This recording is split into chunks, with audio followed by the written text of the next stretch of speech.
Let's deal with one of the biggest myths I hear. Nexus letters aren't even real, they're just made up paperwork. They don't count. I've seen this floating around in veteran groups, and I want to set the record straight today. Because the truth? It's simple. Yes, Nexus letters are real. And not only are they real, they're recognized by the VA every single day. Here's what a Nexus letter actually is. It's a medical opinion, formally called an independent medical opinion, or IMO. The VA accepts medical opinions as evidence. The Board of Veteran Appeals uses them in decisions. And the U.S. Court of Appeals for Veterans Claims has cited them in multiple rulings. So when you hear someone say they're fake, what they're really talking about is probably a bad Nexus letter, one that was vague, incomplete, or written without the right VA language. A weak letter might say, I think the veteran's condition is just related to service. That's not enough, and the VA will toss it aside for lack of probative value. But a strong Nexus letter is very different. It comes from a licensed medical professional.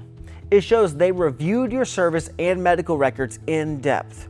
It uses the VA's required phrases, such as at least as likely as not. And it explains the reason behind the opinion. That's what makes it credible, and that is what makes it real. Let's put it into perspective. If your family doctor gives you a second opinion about surgery, do you call that fake? Of course not. It's an independent medical opinion. That's exactly what a Nexus letter is. It's just written in the style the VA system requires. So why the confusion? Because some veterans pay for weak letters from providers who don't know the VA process. And when those don't work, they blame the whole idea of a Nexus letter. But the truth is, Nexus letters themselves are legitimate. It's the quality of the letter that makes a world's difference. So don't let anyone tell you Nexus letters aren't real. They are, and they are valid. And when they're written the right way, they can carry a lot of weight in your claim.